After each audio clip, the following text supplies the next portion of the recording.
Within the legislative body of a nation which claims to be a democracy, if its elected public servants seek to place the interests of another nation ahead of the interests of the citizens who elected them, in times of conflict this could amount to treason. For as Marcus Cicero warned, a nation can survive its fools and even the ambitious, but it cannot survive treason from within. It cannot be said too often or too loudly, the interests of a nation's own citizens must come first. So what is this all about? I would like to first of all thank you for establishing the Friends of Israel in Western Australia. Organizations like yours are especially crucial at this time when our enemies are attempting to delegitimize our basic rights to exist and threatening to destroy us as well as the rest of Western civilizations. Goodness gracious, when I thought it was Israel that was trying to destroy the Palestinians while attempting to make the rest of us go along with their outrageous behavior. We left Rafah and headed northeast along the rubble and debris-strewn roads towards an area called Qazar. They came straight in here, and these are the tank tracks. When they arrived here, they got first to a village called Al-Najah. This is it, and this is what they did. More than 20 people died here, including a woman, locals told me, shot dead while waving a white flag. Zaytun, a few miles north, also flattened by Israeli bulldozers. But in this house, they'd herded 100 members of the Samuni clan. And then they shelled it, killing 49 of them. Jonathan Miller's moving report is noteworthy because the truth about Israel's actions against the Palestinians is so rarely told, and told so well. How could anyone seeing it want to be a friend of Israel? Now compare that report with this summing up of Israel's murderous attack on the Mavi Marmara. At the end of the day, the bid to break the naval blockade wasn't really about bringing aid to Gaza. It was a political move designed to put pressure on Israel and the international community. Talking of pressure, one cannot help but wonder if Jane Corbyn's husband, John Craddock Maples, former Member of Parliament, President of Conservative Friends of Israel, brought any pressure to bear on how his wife approached the making of this publicly funded yet appallingly unbalanced BBC documentary. Recently, political pressure has been brought to bear against a trade unionist for attempting to express his views about the events of 9/11 on Australia's publicly funded broadcaster, the ABC. Josh Frydenberg, Australia's first ever Jewish Liberal Member of Parliament, had this to say. I refer to the comments of Kevin Bracken, President of the Victorian Trades Hall Council and member of the Port Melbourne branch of the Labor Party, that in relation to the terrorist attacks on the World Trade Centre on September the 11th, 2001, and I quote, I believe the official story is a conspiracy theory that doesn't stand up to scientific scrutiny. If the Prime Minister finds these comments as offensive as most right-thinking Australians, what action will the Prime Minister take to discipline Mr Bracken and send a message to others that such remarks are unacceptable? They may have been unacceptable to him, but 3/4 of the Australians who responded to a poll following the broadcast found Kevin Bracken's statement reasonable. But of course, they may not have been right-thinking Australians. That is, Australians who think the same way as Josh Frydenberg and John Fain. For it was John Fain who started this particular censorship ball rolling. Which version of the conspiracy theories do you subscribe to for the alternative? Well, are you saying that the Israelis engineered it, or do you believe that there's the Bilderberg group, or which version of the Nutter conspiracies is the one you subscribe to? It is clear that John Fain is well aware of the widespread suspicions about Israel's involvement in 9/11, and this typical excerpt from his vitriolic attack on Kevin Bracken demonstrates that he is determined that a new investigation should not be launched. I'm the President of the Victorian Trades Hall Council, and we've taken resolutions from both. I think it reflects very poorly on your members, Kevin, that you have views that are so ridiculous, so extreme and so unacceptable, because this is the lunatic fringe, this is the extreme right. And on he went, and his views seem to be shared by Australia's Prime Minister. Obviously, I don't agree with the remarks. Obviously, they are stupid and wrong. I think the member was in the House yesterday when I gave my Prime Minister's statement on Afghanistan. I would refer him to that. That is my view, obviously. And on she went, which pleased the honourable member for Kuyong, the Friends of Israel and Tel Aviv, no doubt. But how many right-thinking Australians will it please? Certainly not those who noticed that she gave no reasons for calling Kevin Bracken's opinions stupid and wrong. She just echoed John Fain's dismissal of them, only a matter of hours after they were first broadcast.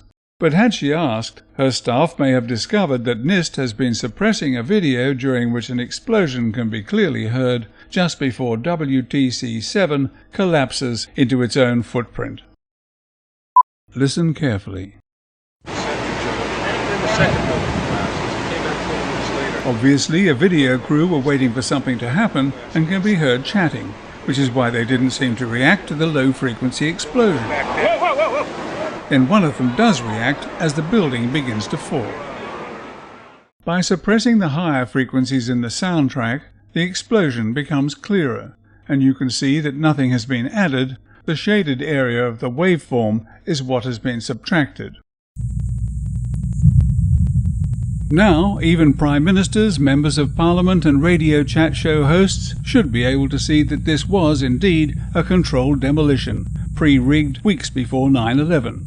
To fit into the hijacked planes knocked down huge buildings legend, WTC-7 must have been the intended target of the plane which was almost certainly shot down by a military pilot who ignored the NORAD stand-down. Or the people who attacked the United States in New York, shot down the plane over Pennsylvania and attacked the Pentagon. Of course, the official story does not include terrorists shooting down a plane. They were supposed to be inside them. But Larry Silverstein seems to have had the same problem, keeping his story straight. I remember getting a call from the fire department commander telling me that they were not sure they were going to be able to contain the fire.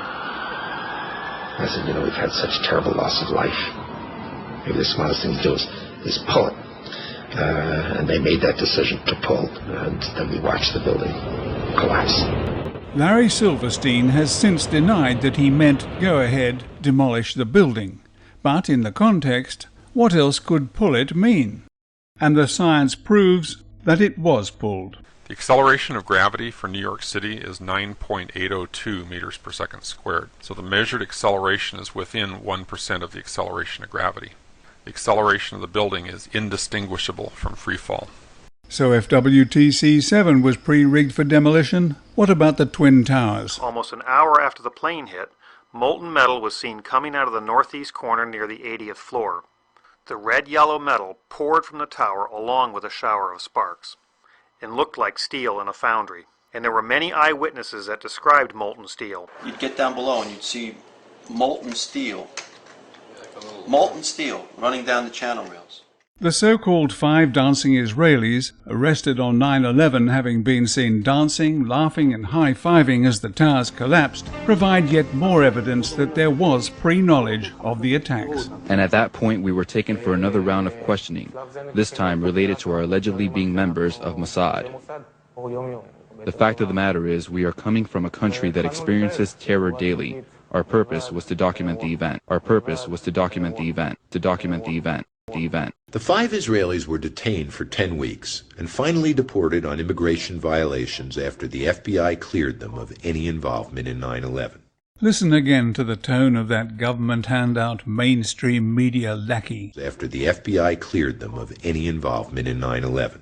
No wonder Mr. Wolfowitz looked so pleased, because the dancing Israelis did not need to be mentioned in the report, and the collapse of WTC-7 wasn't mentioned either. The NTSB didn't bother to forensically identify the aircraft remains, and the serial numbers of their flight data recorders are still being withheld. As for the missing Pentagon surveillance videos, they are still missing. Other glaring omissions relate to the information which could have been obtained from some of the 50 or so videos of the plane which hit the South Tower. But thanks to an independent Canadian researcher, Jeff Hill, we know how Park Foreman got his famous shot.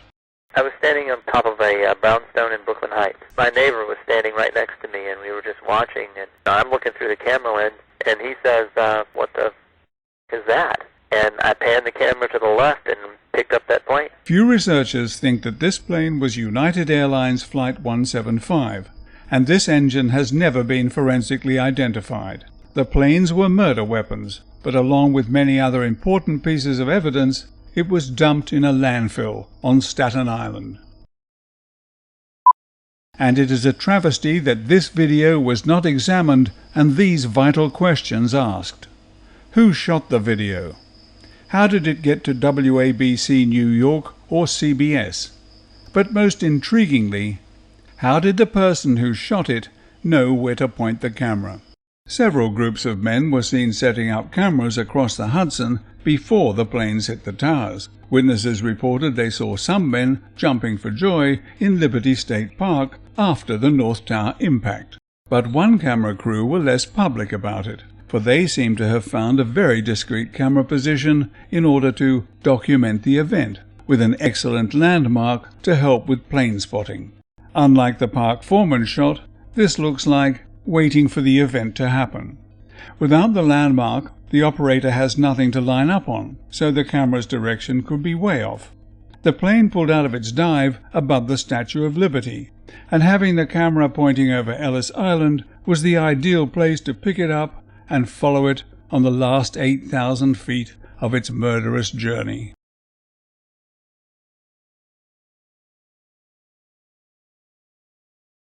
Using Google Street View, I was able to identify the camera position. The wall in the foreground of the video is this wall, and the camera operator stood on this surface, a flat, sloping roof. There doesn't appear to be any easy access, only trapdoors or skylights, so it looks as though it was chosen because it was the right place to get the shot, not because it was casually convenient. It is now widely accepted that even experienced pilots would have had difficulty hitting the towers with such accuracy, and that the planes were almost certainly remotely directed under computer control. So the plane's flight path would have been known to those who were there to document the event. It has been obvious for many years, far beyond any reasonable doubt, that blatant lies have been told about 9/11. The event which led to Australia being drawn into two murderous conflicts, and the fact that these public servants continue to embrace the official story either demonstrates a level of ignorance almost beyond belief, or something far worse. Given his disdainful attitude towards Kevin Bracken, I look forward to our debate, John. There's nothing to debate, Kevin. I think it quite reasonable to suggest that John Fain knows far more than he is telling, and perhaps his association with Mark Regev should be taken into account. Here's Regev lying about Israel's use of white phosphorus in Gaza. We're very clear about that. We don't use any weapons whatsoever that are prohibited under international law. Not true. White phosphorus is specifically prohibited in air attacks against military forces in civilian areas. One cannot help but wonder what influences the Prime Minister may be under. Obviously, I don't agree with the remarks. Obviously, they are stupid and wrong. But this video and millions of web pages say that Kevin Bracken is neither stupid nor wrong. So is the Prime Minister alarmingly uninformed, or is she putting the interests of another nation first? There is no doubt that the increasing number of Israeli propaganda organizations in many countries, as well as lobby groups such as AIPAC in the United States, are exerting a disproportionate influence on the way our world is being run. And they are all financed, one way or another, out of the $3 billion given to Israel by American taxpayers every year. A self-perpetuating gift beyond comprehension. A gift which has also financed the internationally condemned apartheid wall and the illegal settlements. But Israel does not take condemnation lightly. Its invariable reaction is to go on the offensive, and now it wants to add Iran to the list of targets it has already coerced America and others into attacking on its behalf. Yet the most dangerous, deceitful, and destructive nation on earth is nuclear apartheid Israel itself. There are only two basic reasons to be friends with Israel: arcane superstitious beliefs or for personal gain. So let's get behind this quietly outspoken trade union leader, because for citizens of the land down under, the choice is blindingly simple. Do we want to be governed from Canberra or from Tel Aviv?